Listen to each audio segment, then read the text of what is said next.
भारत मुक्ति मोर्चा के द्वारा जो 70 कार्यक्रमों की श्रृंखला 32 राज्यों में घोषित की गई है, आज उस श्रृंखलाबद्ध कार्यक्रम के अंतर्गत बड़ा कार्यक्रम आपके यहाँ वसमत में हो रहा है और उस कार्यक्रम का समापन करने के लिए मैं आपके सामने उपस्थित हूँ। साथियों, तमाम विषय चर्चा करने के लिए रखे गए हैं। इसमें मुख्य विषय ईवीएम मशीन का है। ईवीएम मशीन की वजह से क्या हो रहा है, इसे जानना, इसे समझना बहुत जरूरी है। फुले शाहू अंबेडकर के 100 से भी ज्यादा साल के आंदोलन की बदौलत 26 जनवरी 1950 को हम लोगों को वोट का अधिकार मिला। ये सामान्य अधिकार नहीं है। ये सामान्य अधिकार क्यों नहीं है?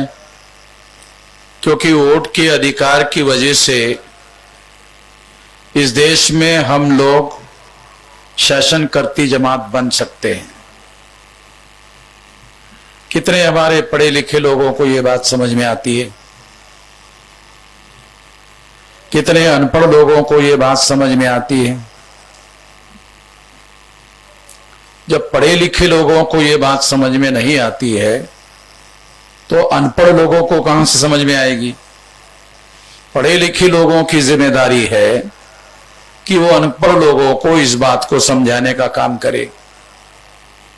तो पढ़े लिखे लोगों को ये पता नहीं है कि वोट का अधिकार फुले शाहू अंबेडकर के 100 साल के आंदोलन की बदौलत हम लोगों को मिला हुआ है।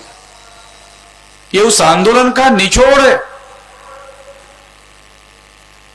अगर हम लोगों को फुले शाहू अंबेडकर के आंदोलन के बदौलत अगर कोई सबसे बड़ा अधिकार मिला है तो वो सबसे बड़ा अधिकार वोट का अधिकार है।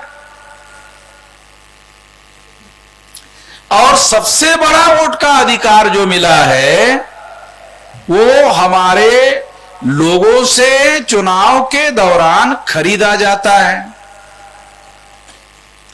और हमारे लोग उसको बेचते हैं।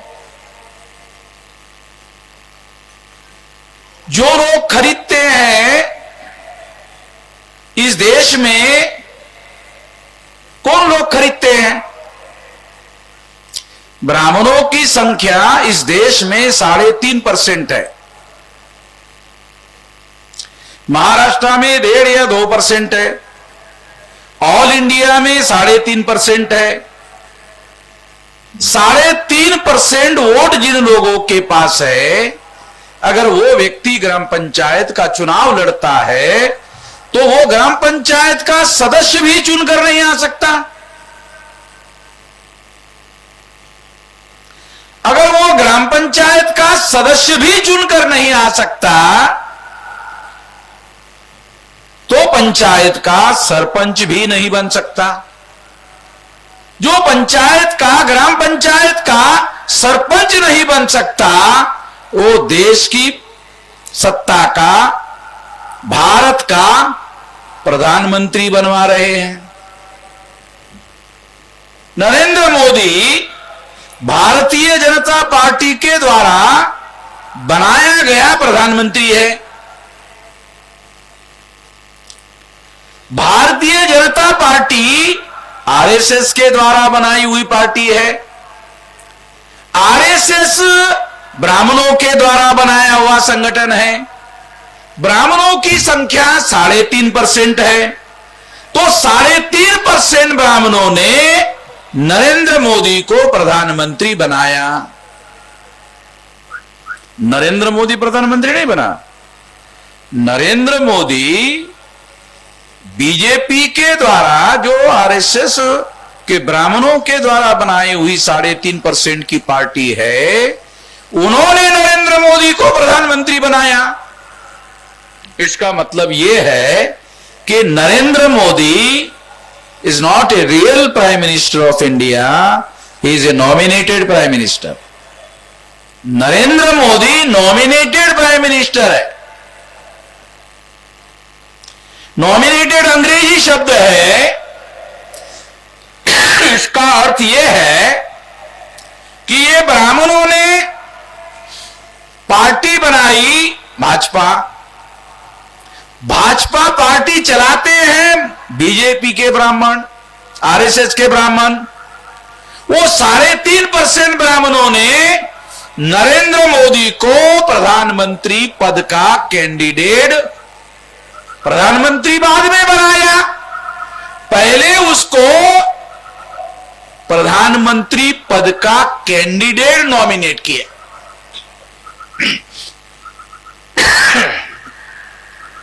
क्योंकि पार्टी नरेंद्र मोदी की नहीं है, पार्टी आरएसएस की है, पार्टी ब्राह्मणों की है। तो ब्राह्मणों ने नरेंद्र मोदी को नॉमिनेट किया। नॉमिनेट करने की वजह से वास्तविक सत्ता, ये सत्ता नरेंद्र मोदी की नहीं है, ब्राह्मणों ने नरेंद्र मोदी को दी है। वास्तविक सत्ता आरएसएस के पास है, ब्राह्मणों के पास है। इसका सबूत क्या है? अब बोलेंगे इसका क्या सबूत है? नरेंद्र मोदी पिछड़े वर्ग का है, ओबीसी का है, प्रधानमंत्री है। प्रधानमंत्री के पास ओबीसी की गिनती करनी चाहिए कि नहीं गिनती करनी चाहिए, अधिकार मोदी के पास है। मोदी ओबीसी है, ओबीसी की गिनती करने का फैसला 10 साल होने के बाद तीसरी बार प्रधानमंत्री बना, अभी तक नहीं लिया।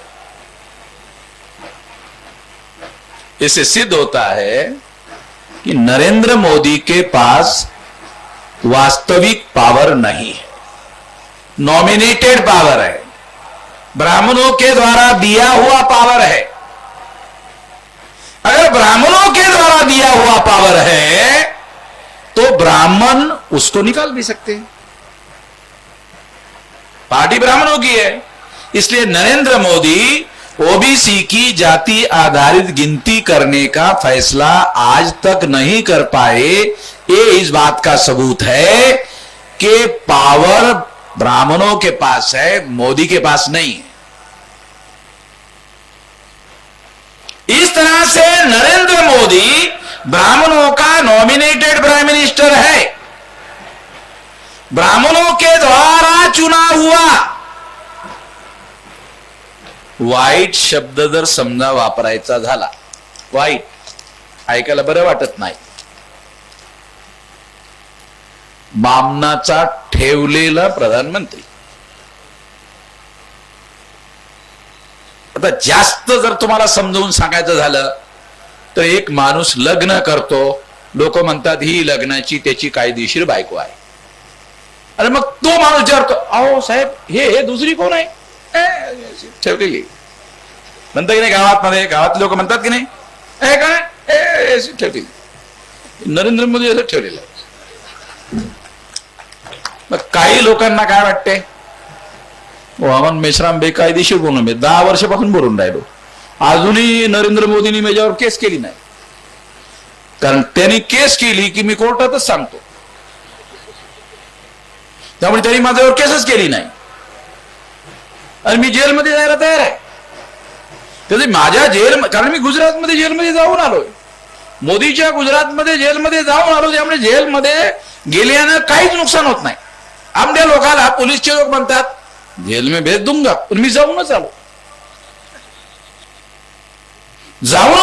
त्यामुळे पोलिसांनी जर तुम्हाला म्हटलं आपल्या अधिकारासाठी लढत असताना जेल में भेज देंगे, मग तुम्ही म्हणाल चला चला ते म्हणतात थांबा थोडस साहेबांना विचारून येतो. मुंबईला आम्ही जेल भरो आंदोलन सुरू केलं. माझा हात पकडून इन्स्पेक्टर घेऊन गेला अर्धा किलोमीटर दूर. असा हात पकडला घेऊन गेला आणि सोडून दिला. अरे म्हटलं इथं कुठे जेल आहे? नाही म्हटलं हे असंच जेल आहे. असं आम्हाला हात पकडला अर्ध्या किलोमीटर घेऊन गेला आणि सोडून गेला. तो जेल में जाने के लिए हमारे लोगों को हमेशा तैयार रहना चाहिए. गांधी जी जेल में जाते जाते ही महान हो गए. गांधी जी महान नहीं थे, टिल्ले आदमी होते हैं. गांधीजीचं ज्या लोकांनी गांधीजीला बघितलं नाही त्यांनी गांधीजीच्या पुतळ्याजवळ जायचं आणि असं बघायचं तर त्याच्या लक्षात येते अरे चायला सिंगल हड्डीचा माणूस आहे. आपण ग्रामीण भागात बोलतो ना अरे काय डबल हड्डीचा माणूस आहे जरा. पण तुम्ही गांधीजीचा पुतळा जर बघितला तर तुमच्या असं लक्षात काय सिंगल हड्डीचा माणूस आहे. लुकडीला आपल्या मराठी भाषेत काय म्हणतो आपण काय लुकडीला माणूस आहे. ते लुकडीला आहे आणि लुकडीला असल्यामुळे त्याला जास्त भूकही लागत नव्हती म्हणून उपाशी राहायचा आणि मरणाचं नाटक पण करायचं चांगला. आणि पेपरवाले हवा तयार करायचे आता मरणार मरणार मरणार.